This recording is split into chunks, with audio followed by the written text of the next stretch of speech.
I'm ready for action.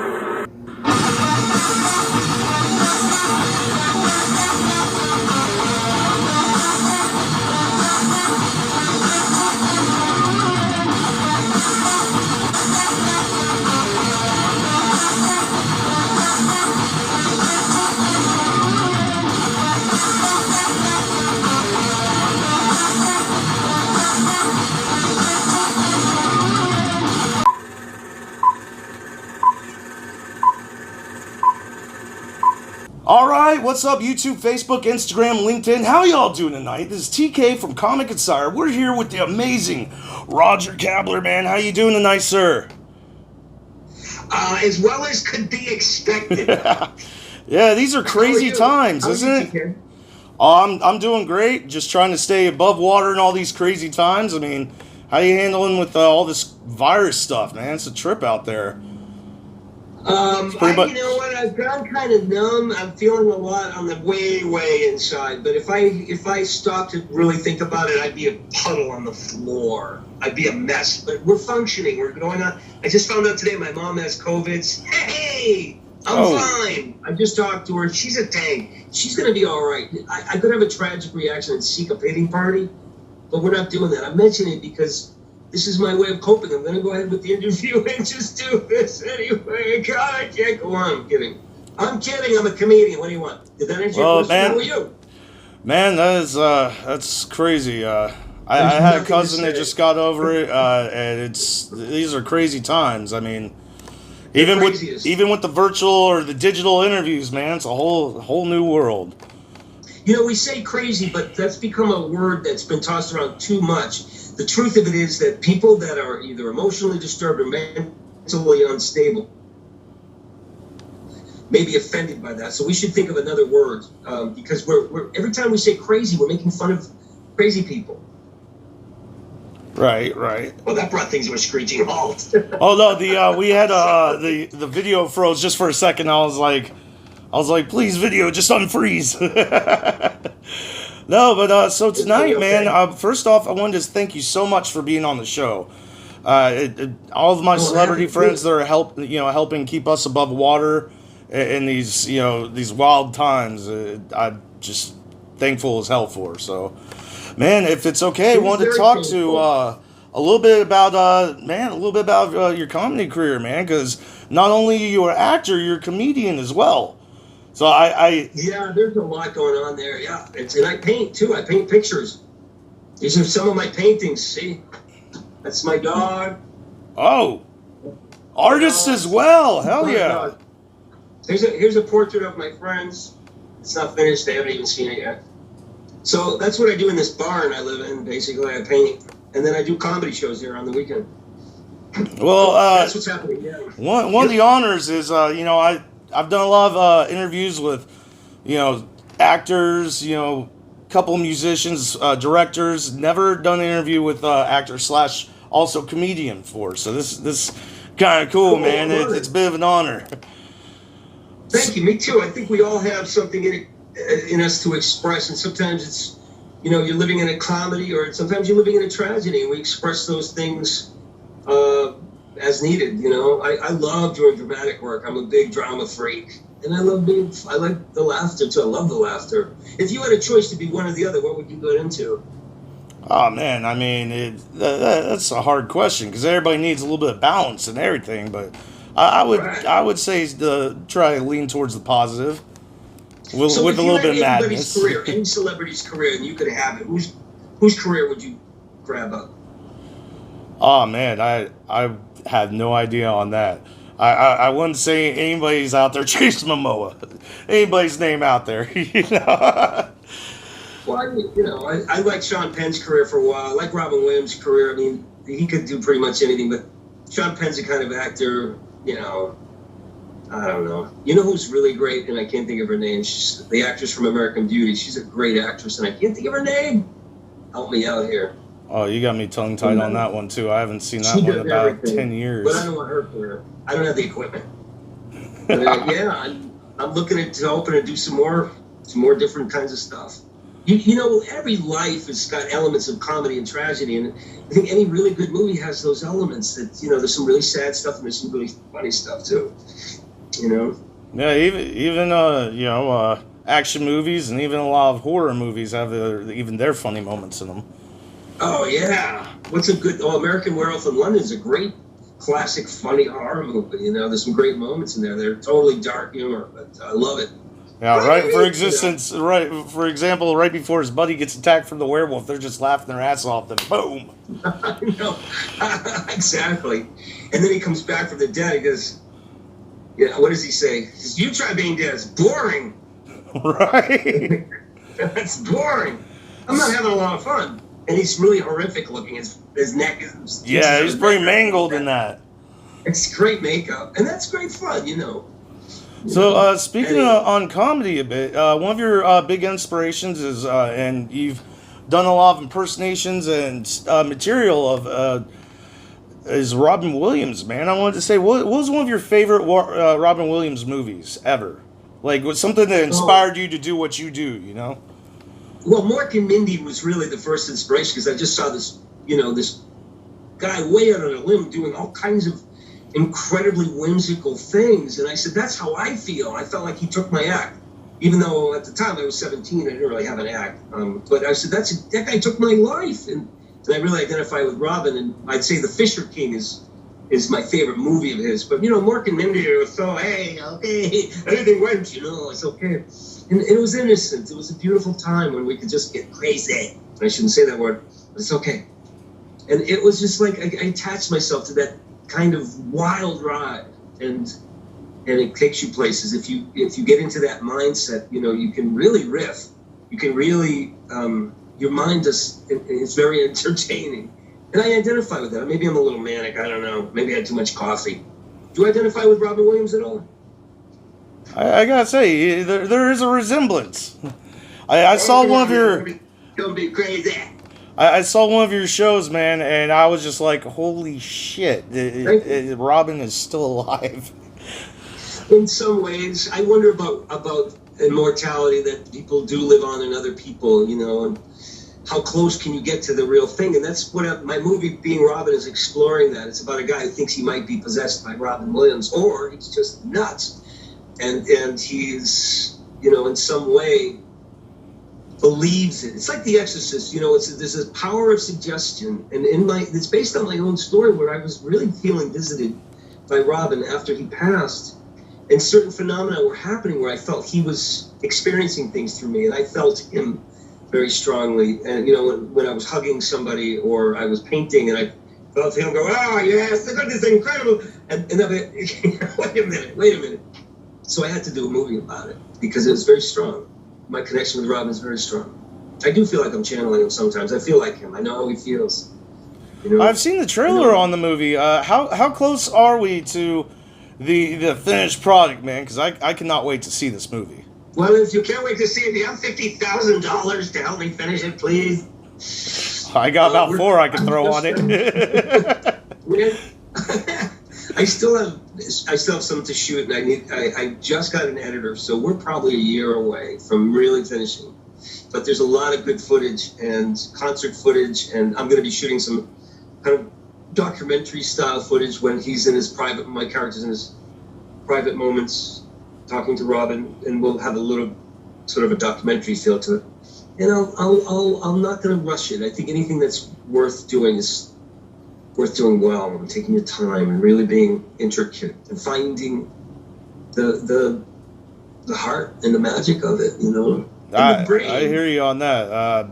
We're actually, I wanted to ask, because we're actually here at Comic Insider. I'm a big fan of Highlander, and if you ever seen the Highlander series.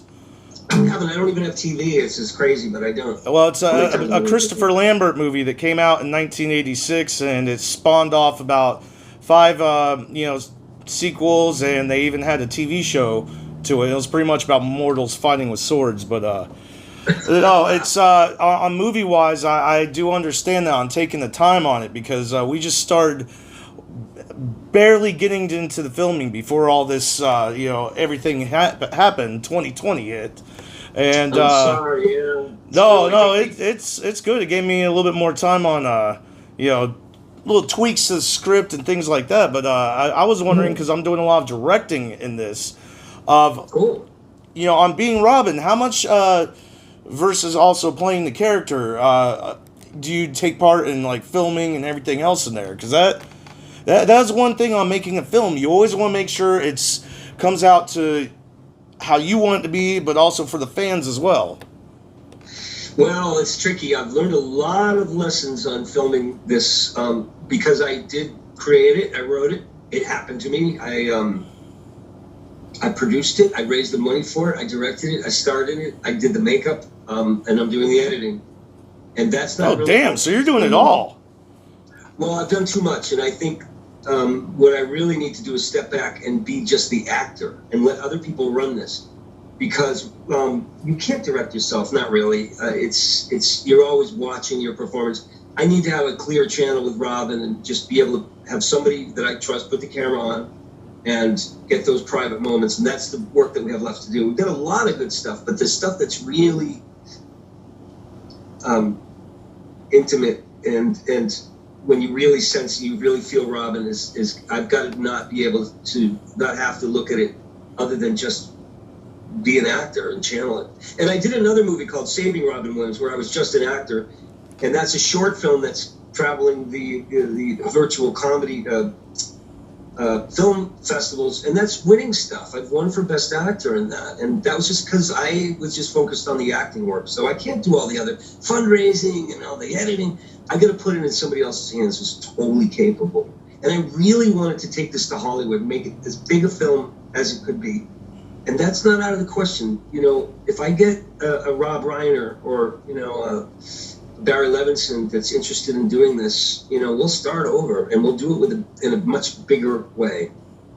And so what I may do is take the footage that I have and make a half-hour short out of it, like Billy Bob Thornton did with Sling Blade, and take it to Hollywood and say, here's what I'm thinking, and let professionals do the work. And I'll be the actor and shut up. That's it. That's cool, man. I can't wait to see this project. Well, me too. I can't. We've been working on it for a few years since inception, and it wants to come to life. But your average major motion picture takes 5 years, so we're not in any big rush. I had to cancel my stuff too. I was get this off-Broadway thing I was going to do, and that was going to get some attention, and I was going to get to L.A. and start shopping the film for a righteous budget. And so far we've made it for $40,000, which is really cheap. But I want a bigger movie. I want a better, experience. So we'll see. Yeah, as good as it can be. You want it to be really, that's your baby. You want it to grow up and go to a nice college, and you want it to get a nice a career and a degree and some money, and you send your baby out in the world. You don't want it to be like a clinker like me. Like, hey, whatever. No, just as long as you do you get to pat the project on the back at the end and be like, I'm so fucking proud of you. As long as it comes out like that, right? I mean, I think it's for Robin, though. It's for Robin and his fans, and I really want him to be satisfied that we did everything we could to bring this soul back. It's not just a film, it's a seance, the same as my act. We're evoking the spirit. When people are laughing, I feel Robin come forward and experience that. It's really incredible. That was awesome, man. Thanks, man. It's pretty intense. It's a spiritual experience for sure. Don't be afraid. Oh, dude. Okay. I bet Robin's looking down now like, come on, I can't wait to see this. Like, you really do it justice. Like, I've only seen the trailer. I've seen some of your comedy acts, man, and it's freaking amazing. Well, it would be fun for me, too. Thank you so much for me to leave this behind, make the movie, and then start working on my own stuff, because I do a lot of other stuff. I like being an entertainer and not just doing Robin, but there's so many other characters that I like to play. Like, he has a whole warehouse full of characters in his head, as I do. So I'm doing Robin and all his characters. But the fact of it is, I got a whole warehouse of my own characters that I do that I'm just working on now. It's like Willem Dafoe and Steve Carell, and I do all the standard ones like Christopher Walken. And I was the first one to do Christopher Walken, actually. I don't know if people know that. But One night, Jay Moore said, "How do you do walking?" And I said, "You have to act like you're having a nervous breakdown. That's it. That's all. Wow." And he took it and he ran with it. He went on Saturday Night Live and he did really well with it. And then like I think Kevin Pollak started doing it. Everybody's doing it. Mine's not even that good, but I was the first one to do it on TV. I was the first one to break it out. That's epic. And but you know who really did it before me is Christopher Walken. Oh. No, that is very awesome. So That's all right. It's not a problem. So I had a walking off with Kevin Pollak at a health food store, and we were standing in the aisle, and he's like, "Wow, damn, what the hell is this?" And I was just going, "I don't care." I was doing the most subtle Christopher Walken, "I don't care." And he's all over the place. Anyway, what was your question? I was saying, before we can't keep you on here all night. Before we do hop off here, I wanted to see for the fans of Comic Insider, website-wise, be able to reach you, your channel, be able to even help donate for the Being Robin movie. Where fans can find you, man. Well, right now I'm not taking donations for the Being Robin movie, but you can send me money. I need money. I'm actually doing a telethon with the Boston Children's Hospital for COVID research, and oh, amazing. You can send me. Yeah, I'm not raising money for the movie right now. It wouldn't be right. I think I need to focus on helping humankind get back on its feet, and then I'll make my movie. But you can check me out every weekend on Facebook on a Roger Kabler page. I'm doing this show, and I call it different things. Last week was Laugh Dance. The week before it was, I think, Overactors Anonymous. And I do my own web show like you're doing, and it's just got a variety of things.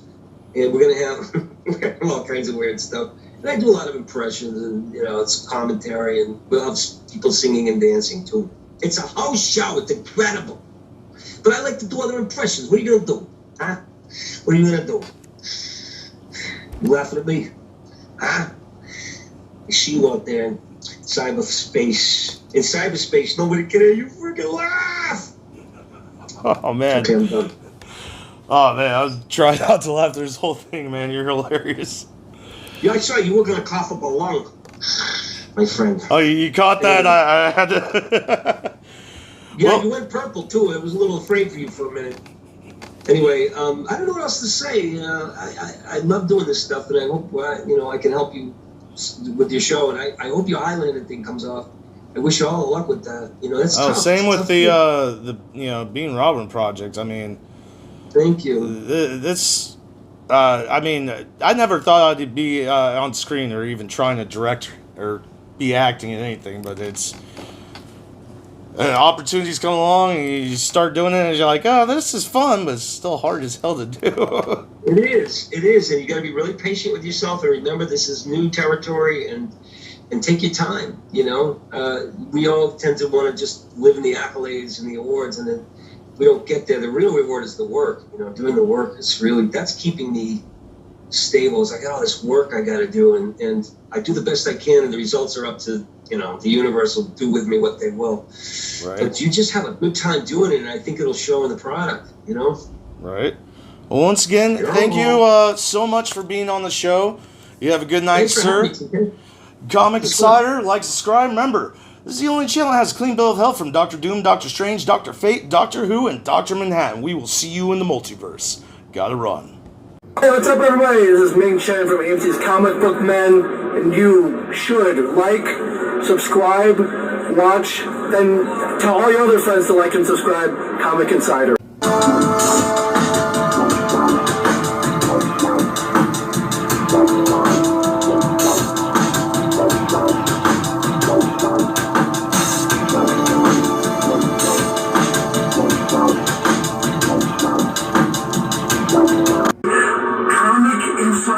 You better be watching it. Yes, I will. I will. I'll let you down and find you. I'm trained, You better be watching.